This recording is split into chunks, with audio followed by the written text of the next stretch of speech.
நமச்சிவாய வாழ்க. எல்லா உயிர்களும் இன்புற்று வாழ்க. நம்முடைய சைவ சமயத்தின் வாழ்வியல் செய்வர்களாக வாழ்ந்த 63 வரலாறு நமக்கு கிடைத்து, அதன் மூலம் இவ்வுலகம் உய்யவும் நாம் உய்யவும் சைவ நன்னெறியின் சீலம் ஒழுக்கம் உய்வடையவும் இந்த திருத்தொண்ட தொகை என்பது மூல காரணமாக இருந்தது. இந்த திருத்தொண்ட தொகை பாடுவதற்கு காரணமாக இருந்த ஒரு மிகப்பெரிய அன்பர் இன்றைய வரலாற்று நாயகர். ஏனெனில் இந்த சைவர்கள் ஏன் மதிக்கப்பட்டார்கள் என்றால், இவர்கள் வாழ்வியலாக அறவழி சான்றோர்கள். அவர்கள் திருவேடம் அணிந்திருந்தார்களா என்பதெல்லாம் இரண்டாவது பட்சமாக இருந்தாலும், அவர்கள் கொண்ட கொள்கையில் பெறாமல் வாழ்ந்து அவ்வழியிலே இறைவனுடைய அருளை பெற்று இறைவனால் பாடப்பெற்றவர்கள். ஏனெனில் சுந்தரமூர்த்தி நாயனார் இறைவனாருடைய நிழல் வடிவமாகவே வரலாற்றிலே காண்கிறோம். ஆக அந்த காரணகாரியமின்றி உலகில் எதுவும் நிகழாது. சுந்தரமூர்த்தி நாயனார் திருக்கைலாய சம்பவத்திற்கு பிறகு பூவியிலே வந்து தோன்றி தடுத்தாட்கொள்ளப்பட்ட பிறகு தல யாத்திரையாக பல்வேறு ஆலயங்களை தரிசித்து வருகிறார். அப்படி வரும்பொழுது திருவாரூரிலே அங்கிருந்த பரவினாச்சியாரை திருமணம் செய்து அங்கே தங்கியிருக்கிறார். அவர் அங்கே பரவினாச்சியாரை கண்டதும் இறையருளால் திருமணம் செய்து கொண்டதும் ஒரு அடிப்படையாக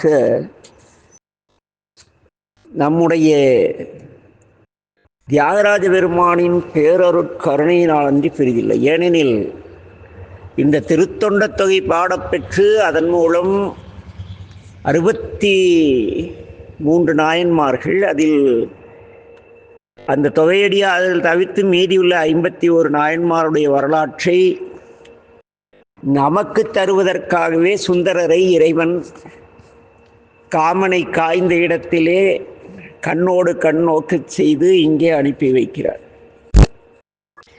இங்கே திருவாரூரிலே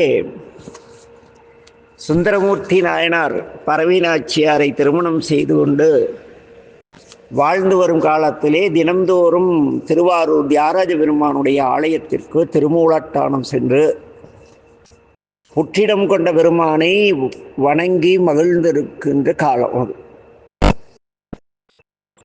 அப்பொழுது அந்த திருவாரூரில் உள்ள சிவனடியார்கள் திறம் நோக்கி, ஏனெனில் திருவாரூரில் உள்ள சிவனடியார்கள் எப்படிப்பட்டவர்கள் என்பதை அவரோடு நெருங்கி பழையவர்களுக்குத்தான் தெரியும். சாதாரணமாக சொல்லப்போனால் மற்ற ஊரில் சென்றால் தல யாத்திரை செல்லும் பொழுது எங்கே தங்குவது, எப்படி என்ன என்று நிறைய நமக்கு தகவல்கள் தேவைப்படும். ஆனால் திருவாரூர் சென்றால் இன்று அந்த சுந்தரர் மடத்திலே ஜெயராமன் அவர்களுடைய மடத்திலே தங்கிக் கொள்ளலாம்.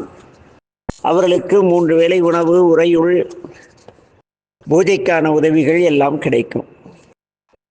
இன்றே இவ்வாறு திருவாரூர் அன்பர் இருக்குது. ஒரு பதம் தான், ஒரு பானை சோற்றுக்கு ஒரு சோறு பதம் என்பது போல இன்றைய ஜெயராமன் ஐயா, அப்புறம் மனோகரன், இன்னும் 2-3 பேர் இருக்காங்க. அவர்கள் அன்பர்களை கண்டால் அழைத்து சென்று உபசரித்து நிறைய அன்பு காட்டக்கூடியவர்கள். ஏனெனில் இந்த திருவாரூர் அடியார்கள் தேவாசிரியன் மண்டபம், அங்கு வாழ்ந்தும் அடியார்கள் தன்மை தெரிய வேண்டுமானால் அங்குள்ள அந்த அடியார்களை பற்றி தெரிந்து கொள்ள வேண்டும். வருவாங்க, அவங்க பாட்டுக்கு சங்கு ஊதுபவர்கள் ஊதுவார்கள், மாலை தருபவர்கள் மாலை தருவார்கள், பாடுபவர்கள் பாடுவார்கள். அமைதியாக, புறவேடம் பெரிதாக இருக்காது, எளிமையாக இருப்பார்கள். ஆனால் நாள்தோறும் வந்து அர்த்தஜாம பணி தொடங்கி காலை திருவனந்தல் வரை எல்லா பணிகளிலும் அமைதியாக வந்து பணி செய்துட்டு போயிட்டே இருப்பாங்க. நான் அது அப்படியெல்லாம் சொல்ல மாட்டாங்க. அதற்கு காரணம் என்னவெனில், இவர்கள் திருவாரூரில் பிறந்த தவம் பெற்றவர்கள். திருவாரூரில் பிறந்தார்கள் எல்லாருக்கும் அறிய. ஏனெனில் அந்த மண் அப்படிப்பட்டது. அது சுந்தரமூர்த்தி நாயனாருடைய திருவடி பற்ற இடம். சாமி பொற்றிடம் கொண்ட பெருமானாக மூலட்டநாதராக எழுந்தருளியுள்ள இடம். அங்கு இருக்கக்கூடிய அன்பர்களில் நான் பழகிய விதத்திலே அவருடைய திறன் இன்று இருக்கும் அன்பருடைய திறன் கூட சொல்லி மாளாது. எப்படி என்னும் பொழுது, அன்று முழுக்க முழுக்க ஒரு பெரிய சைவ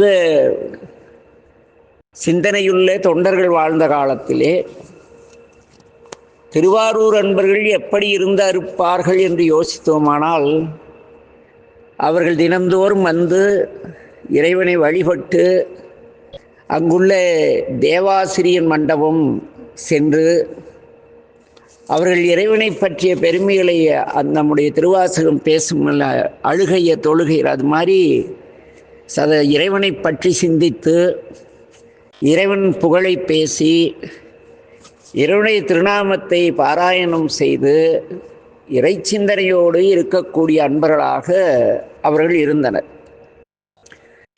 நம்முடைய சுந்தரமூர்த்தி நாயனார் ஆலயத்திற்கு செல்லும் பொழுது அந்த தேவாசின் மண்டபத்தை கடந்துதான் செல்ல வேண்டும். ஆனால் என்னை பற்றி எனக்கு தெரியும் என்பது போல சுந்தரர் தன்னை பற்றி தான் மட்டுமே அறிவார் அல்லவா?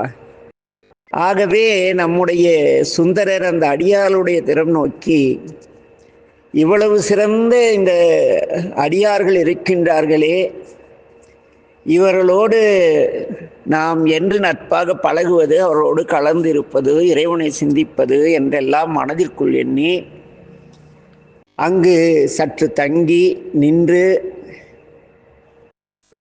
தூரத்தில் இருந்து அப்படியே வழிபட்டு சென்று சில நாள் சென்றிருப்பார். அல்லது அந்த இன்றும் கூட நாம் பார்த்திருந்த சில இடங்களில் நிறைய திருவேடமணி தன்வல் குழுவாக இருந்தால் புதிதாக வருபவர்கள் ஒரு அரச வாழ்க்கை வாழ்பவர்கள் அவரோடு எளிமையில் பழக மாட்டார்கள். சுந்தரமூர்த்தி நாயனார் தம்பிரான் தோழராக அரச வாழ்க்கை வாழ்ந்தார். ஆக அவர் அந்த அடியார்களை பார்த்து நாம் என்றுதான் இவர்களோடு சேர்ந்திருப்பதோ என்று மனதில் நினைத்தவாறு கோயிலுக்குள் செல்வார், இறைவனை வழிபடுவார், பிறகு தன்னுடைய இல்லம் சென்று விடுவார். இப்படி இருந்த காலகட்டத்திலே இலங்கை மலைநாட்டில் உள்ள நம்முடைய கேரளா இருக்கிறது அல்லவா, அங்கே நம்முடைய இன்றைய கதை நாயகர் கேரளாவிலே இன்று செங்கனூர் என வழங்கப்படுகின்ற செங்குன்றூர் என்ற தலத்திலே வேளாண்குளத்திலே தோன்றி உழவு செய்து உயிர்களை பேணி பிறருக்கு உதவி வாழ்ந்து வருகிறார். அவர் சிவருமானிடத்தும் அவருக்கு தொண்டு செய்யக்கூடிய தொண்டர்களிடத்தும் மிகவும் அன்புடையவராக விளங்கி வருகிறார். இவருடைய சிறப்பு என்னவெனில், எங்கெங்கு நம்பெருமான் இருக்கின்றாரோ பல்வேறு பதியிடை சென்று அங்கு இறைவனை வழிபட்டு அங்குள்ள அன்பர்களோடு கலந்து அதன் இறைவனை வழிபடக்கூடிய தன்மை உடையவர். இவர் எந்த ஊருக்கு சென்றாலும் முதலில் அங்கு இருக்கும் தொண்டர்களை காண்பார், அவர்களோடு பழகுவார், தன்னை அறிமுகப்படுத்திக் கொள்வார். பிறகு அந்த திருக்கூட்டத்துக்கு உடன் சென்று இறைவனை வழிபடுவதை ஒரு வழியாக கடைபிடித்து வந்தவர். அவர் அங்கே திருவாரூர் வருகிறார். புற்றிடம் கொண்ட பெருமானை வணங்குகின்றார். வணங்கிய பிறகு அடியார்களுடன் சென்று தேவாசிரிய மண்டபத்திலே மிக சிறப்பாக இறைவனுடைய பெருமைகளை சிந்தித்து கொண்டிருக்கிறார்கள். அப்பொழுது வழக்கம் போல சுந்தரர் அங்கே தேவாசிரிய மண்டபத்தை கடந்து செல்கிறார். செல்லும் பொழுது அவர் அடியார்களை வணங்கவில்லை. என்ன, அவர் வெளியிலிருந்து அப்படியே பார்த்துட்டு போறார். உடனே விரண்மிண்டர், யார் இவர் அடியார்களை மதிக்காமல் செல்கிறார் என்று கேட்க, இவரே நம்பெருமானால் ஆட்கொள்ளப்பட்ட நம்பி ஆரூரர் என்கின்ற சுந்தரர் என்று சொல்கிறார்கள் அங்கிருக்கும் அடியார்கள். இதை கேட்டவுடனே நம்முடைய விரண்மிண்டர் சற்று மனதினால் வேதனைப்படுகிறார். என்ன ஒரு அநியாயம் இது! இந்த புற்றிடம் கொண்ட பெருமானுக்கு பணி செய்கின்ற இந்த அடியார்களை வணங்காது அவர் பாட்டுக்கு பெருமானை வழிபடச் செல்கின்றார். ஆக இந்த சுந்தரன் எனக்கு தேவையில்லை, சுந்தரனும் பிறகு இவன் வேறு ஆள், அந்நியன். அது மட்டுமல்ல,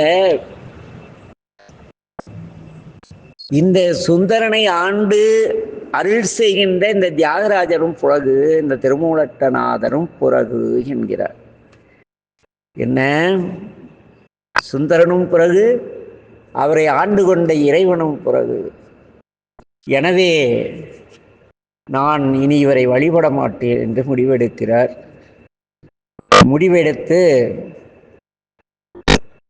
அங்கே ஒரு புறமாக வெளியே செல்ல நினைக்கும் பொழுது திருவாரூர் பெருமான்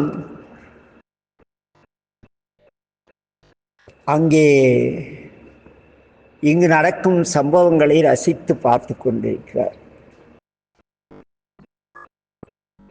ஆகவே மிக உரக்க இந்த நம்பி ஆரூரனும் பிறகு, அவனை ஆண்ட அடியவனும் பிறகு, இனி நான் இந்த நம்பி ஆரூரனோடும் அவருக்கு அருள் செய்த சேருமானோடும் இனி பேச மாட்டேன் என்று கூறுகிறார். அவர் கோபத்தோடு கூறிய மொழி கேட்ட நம்பி ஆரூர வியந்து திகைத்து போய் நிற்கின்றார். அப்பொழுது தியாகராஜ பெருமான் அசரீரியாக, அடியார் நடுவுள் யாமும் உள்ளோம் என்று கூறுகிறார். உடனே நம்பி ஆரூரர் தேவாசி மண்டபத்திற்கு சென்று அடியவர்களை வணங்குகிறார். அப்பொழுது வணங்கும் பொழுது எவ்வாறு வழிபடுவது என்று குழப்பத்தோடு இருக்கும் பொழுது நம்பெருமான் பிள்ளைவாழ் அந்தனதம் அடியார்க்கும் அடியேன் என்று முதலடியை எடுத்து கொடுக்கிறார். அதை பின்பற்றியே இந்த 63 நாயன்மார்கள் வரலாறையும் நமக்கு வெளிப்படுத்திய திருத்தொண்டத் தொகை தோன்றியது. இந்த திருத்தொண்டத் தொகை பாடுவதற்கு காரணமாக இருந்தது விரண்மிண்ட நாயனாருடைய அந்த அடியார் பற்று. அடியார் மேல், அடியாரை மதிக்கவில்லை என்றால் எவனையும் மதிக்க மாட்டோம், அந்த சிவனையும் மதிக்க மாட்டோம் என்ற அந்த உறுதித்தன்மை. அப்படி அவர் கூறினார் என்றால் அந்த அடியார்கள் திறன் எவ்வளவு சிறப்புடையதாக இருக்கும் அல்லவா. நம்முடைய சேக்கிழார் பெருமான் தான் இதுக்கு சரியான அந்த திருத்தொண்டர்களை பற்றி பேசும் பொழுது நம்முடைய சேக்கிழார் அடிகள் போல அவர்களை மிக தெளிவாக அவருடைய சிறப்பினை யாருமே கூற முடியாது. அதை நாம் நமது பார்சையிலே கூறுவதை விட அவருடைய வழியிலே நம்முடைய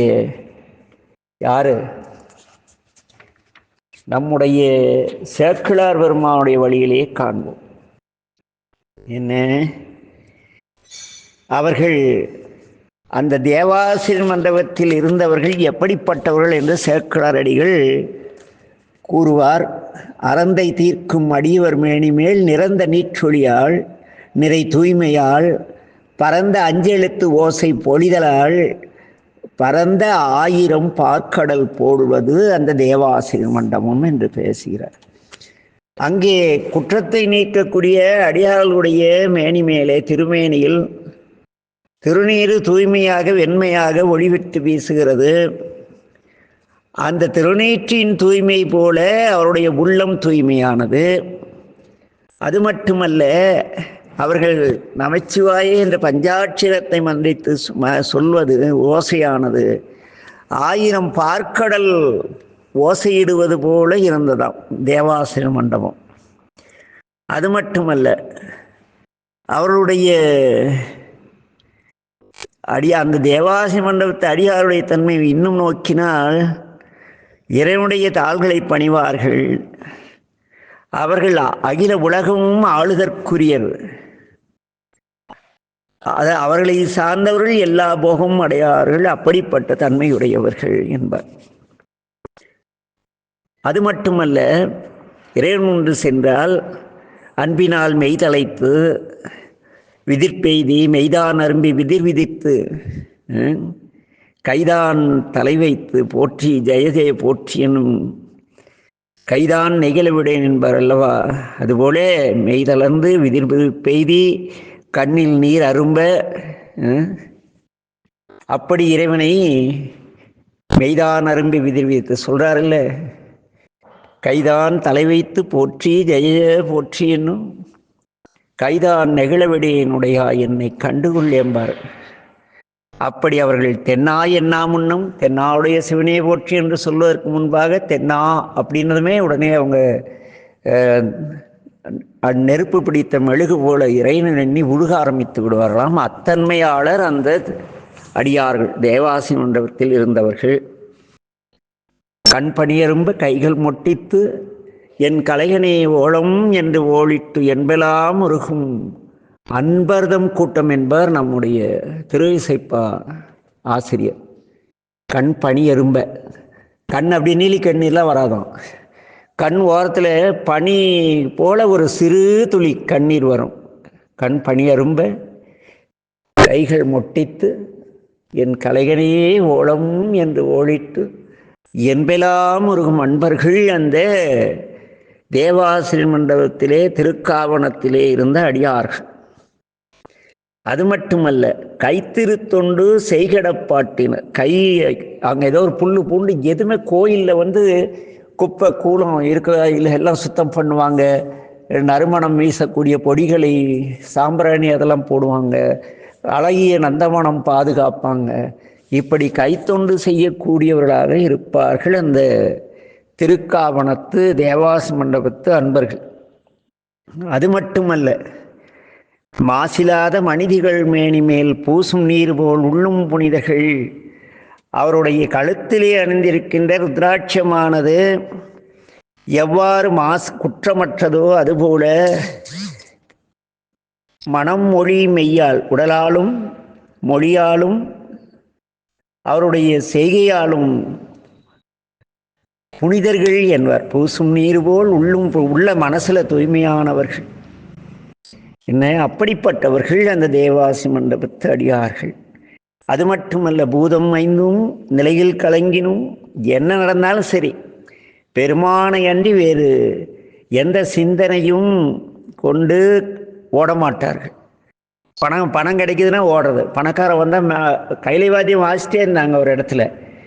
உடனே பார்த்தீங்களா, பிரதோஷ நேரம் அமரகுந்திங்கிற ஊரில் திருப்பணி நடந்துகிட்ருக்கு. பிரதோஷத்தில் சாமிக்கு அடியன் தீபாவனம் செஞ்சிட்ருக்கேன். ஒரு டோனர் வராரு, மேலக்காரர் அடியாரெல்லாம் ஓடி போயிட்டாங்க வெளியே, அவங்கள வரவேற்க பிரதோஷ பூஜையை நிறுத்திட்டு. அப்படிப்பட்டவர்கள் கிடையாது அந்த அடியார்கள். இந்த பஞ்சபூதம் கிடுகிடுத்து நடுங்கி புயல் காற்று மழை எது வீசினாலும் அந்த தியாகராஜ பெருமானுடைய திருவடியை மறக்காதவர்கள். ஓதுகாதல் உரைப்பின் நெறி நின்றார். சிறுமான் எவ்வாறு எல்லா உயிரிடத்தும் அன்பு காட்டு அதுபோன்ற தன்மையுடையவர்களாக இருந்தார்கள். அது மட்டுமல்ல, கேடும் ஆக்கமும் கெட்ட திருவினார். அவங்களுக்கு கெட்டதும் தெரியாது நல்லதும் தெரியாது. இறைநிலையில் குழந்தை போன்ற மனமுடையவர்கள். ஓடும் பொண்ணும் ஒக்கவே நோக்குவார். அவர்கள் பணக்காரர் பார்த்தா ஒரு மாதிரி நடக்க மாட்டார், ஏழைகளை பார்த்தால் ஒரு மாதிரி நடிக்க மாட்டார்கள். யாராயிருந்தாலும் ஒரே நிலையில் பழகுவார்கள். இறைவனிடத்து போய் கோளறு பதிகமோ, பொன்பெற்ற பதிகமோ, பொருள் பெற்ற பதிகமோ, வினை நீக்கும் பதிகமோ, இதுபோல உலகாயுதமான பதிகங்களை பாடமாட்டார்கள். அவர்கள் செயல் கூடும் அன்பினில் கும்பிடலே அன்றி வீடும் வேண்டா விரலின் விளங்கினார். அவர்கள் சாமியை தினந்தோறும் தியாகராஜாவை கும்பிட்டுட்டு இருந்தால் போதும், வேற எதுவுமே அவங்க வீடு பேர் கிடைச்சா கூட வேண்டாம் அப்படிங்கிற உறுதியோடு இருப்பவர்கள். அது மட்டுமல்ல, ஆரம் கண்டிகை, கழுத்தில் ருத்ராட்சம் அணிந்திருப்பார்கள். ஆடையும் கந்தையே, எளிமையான ஒரு 4 முழ வேட்டி, ஒரு துண்டு, அவ்வளோதான். பெரிய வேட்டி, காவி வேட்டிக்கு மேலே ஒரு பட்டு துண்டு அப்படியெல்லாம் கட்ட மாட்டாங்க. அப்படி எளிமையான ஆடை அணிந்திருப்பார்கள். ஈசன் பணி அல்லது ஒன்றிலார். அவர்கள் கோயிலுக்குள்ளே வந்துட்டால் சாமிக்குரிய பணிகள் மட்டும் செய்வார்களே தவிர தன்னுடைய சுயபுராணத்தையோ பெருமையோ இறையா பேசவே மாட்டார்கள். அது மட்டும் இல்லை, ஈர அன்பினர். அன்பில் 2 இருக்குது. சூடான அன்பு இருக்குது. கோபத்தில் பசங்களை திட்டம் இல்லை, ஏய் ஒழுங்கா படி, இல்லைன்னா உருப்பட மாட்டேன், அது சூடான அன்பு. இவர்கள் ஈர அன்பினர். யாராவது கோயிலில் பார்த்தா புதுசாக வந்திருந்தா, ஐயா எங்கேருந்து வந்திருக்கீங்க, என்ன ஏதாவது உதவி வேணுமா, அப்படி கேட்கக்கூடிய பண்பாளர்கள். யாதும் குறைவிலார். அவர்களுக்கு எதுவுமே குறைவே கிடையாது. அவர்கள் எல்லா நலன்களையும் தியாகராஜா அருளி இருப்பார். வீரம் என்னால் விளம்பும் அவருடைய வீரம் எப்படின்னா, எவனாவது நீங்கள் அந்த திருவாரூர் போயிட்டு இந்த திருப்பாதம் தாங்கிகள் சாமி தூக்குறாங்கல்ல, தியாகராஜாவை எடுத்துகிட்டு வரக்குள்ளே போய் வளைகிட்ட நின்று பாருங்க, தெரியும். இப்படின்னு போட்டேன், ஏய் நவரு எங்கள் தியாகராஜா, நாங்கள் தான் தூக்குவோம், அந்த உரிமை அடிச்சிருவாங்க, எவனா போலான்ருவாங்க. அந்த ஸ்ரீபாதம் தாங்கிகள், இறைவனுடைய திருவடி தாங்கிகளுக்கு அவங்களுக்கு பேரே திருவடி தாங்கிகள். அந்த சாமி சுமந்து வர்றார்களவா அந்த அன்பர்கள், அவங்க வீரெல்லாம் சொல்ல, தியாகராஜா ஒரு பிரச்சனை போட்டு தள்ளிடுவாங்க. கோயிலை தப்பாக பேசணும், தியாகராஜா கோயிலும் தியாகராஜா கொஞ்சம் ஏதாவது குறைவாக பேசிட்டு அடி தான். அப்படிப்பட்ட வீரமுடையவர்கள். வேண்டுமாறு விருப்புறும் வேடத்தர். யார் பார்த்தாலும் அவர்கள்ட்ட பழகக்கூடிய தோற்றம், செயல், சொல் இருக்குமா. ஆக அப்படிப்பட்ட மாதவர் கூட்டம் அந்த திருக்காவணத்திலே இருக்கின்ற அந்த தேவாசி மண்டபத்து அன்பர்கள் கூட்டம்.